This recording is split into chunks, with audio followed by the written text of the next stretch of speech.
कलयुग में माँ तारा देवी का एक ऐसा भक्त था जिसके हाथों से वह स्वयं खाना खाती थी।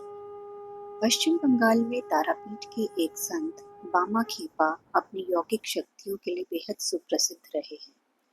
उनके संत बनने की कथा भी बेहद दिलचस्प और अविश्वसनीय है। उन्हें एक विक्षिप्त समझा जाता था, लेकिन वह माँ काली के सबसे बड़े भक्त निकले और वो अपनी भक्ति और कई चमत्कारों की वजह से जाने गए। आज की इस वीडियो में आप जानेंगे कि बामा खेपा माँ तारा को अपनी माँ मानने लगे और उन्हें बड़ी माँ पुकारने लगे। जब बामा खेपा को माँ तारा देवी के दर्शन हुए, जब माँ तारा देवी ने एक मंदिर और पुजारी के रूप में बामा खेपा की इच्छा जाहिर की। बामा खेपा से जुड़े कुछ चमत्कारों की कहानी। बामा खेपा, जिन्हें पहले बामाचरण के नाम से जाना जाता था, उनका जन्म पश्चिम बंगाल में हुआ था। बचपन में ही उनके पिता का देहांत हो गया था और माता ने गरीब होने के कारण दो बच्चों को पालन पोषण के लिए उन्हें उनके मामा के पास भेज दिया। मामा तारापीठ के पास के गांव में ही रहते थे, लेकिन उन्होंने बच्चों के साथ बहुत अच्छा व्यवहार नहीं किया। धीरे धीरे बामा खेपा की रुचि तांत्रिक बाबाओं और माँ तारा देवी के प्रति होने लगी।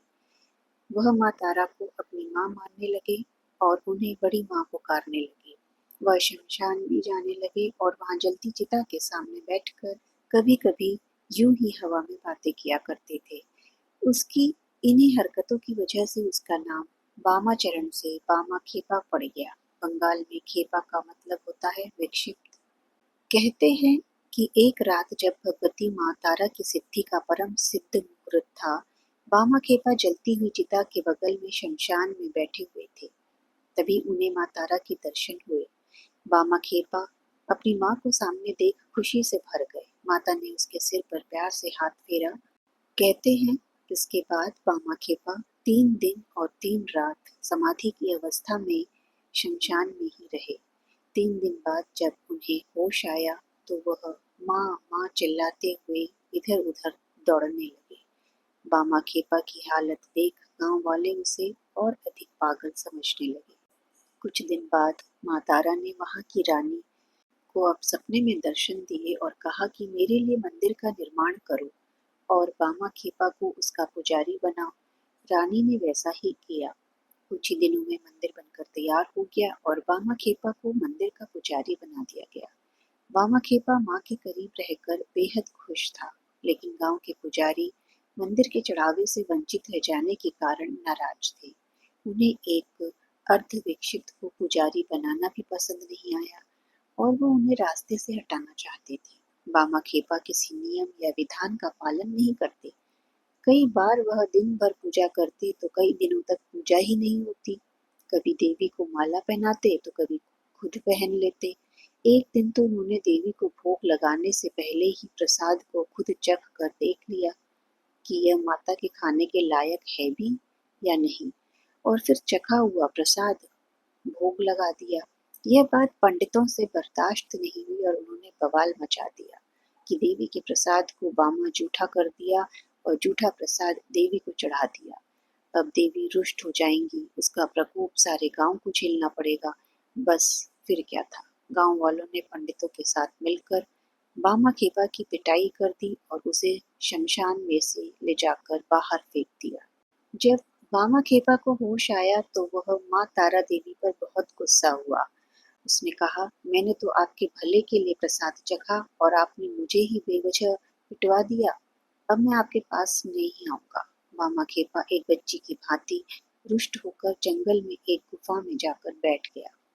कहते हैं उसी रात रानी जी के स्वप्न में माँ तारा प्रकट हुई और उन्हें धमकी दी कि बामा खेपा के जाने से वह बेहद नाराज हैं और उनकी नाराजगी पूरे राज्य को भोगनी पड़ेगी। अगर इससे बचना है तो बामा खेपा को बाइज्जत वापस लाकर मंदिर की जिम्मेदारी सौंपनी होगी। रानी ने अगले दिन ही सारी बात का पता लगाया और मंदिर से पंडितों को बाहर निकाल मंदिर में प्रवेश प्रतिबंधित कर दिया। उन्होंने बामा खेपा को तलाशने के लिए कहा गया। बामा खेपा आने को राजी नहीं थे तो रानी ने बामा खेपा को तलाशने के लिए कहा, किंतु बामा खेपा आने को राजी ही नहीं था। तब स्वयं रानी उन्हें एक बच्चे की तरह मनाकर वापस लेकर आई। रानी ने यह भी ऐलान किया कि अब इस मंदिर का पुजारी बामा खेपा ही रहेगा और उसके जैसी मर्जी होगी वैसे ही वह पूजा करेगा। कोई भी उसके मार्ग में आएगा तो दंड का भागीदारी होगा। यह मंदिर बामा खेपा का है और माँ तारा भी बामा खेपा की ही है। तब से ऐसा माना जाता है कि माँ तारा खुद बामा खेपा के हाथों से प्रसाद ग्रहण करती थी और मंदिर में पूजा कभी होती थी कभी नहीं होती थी।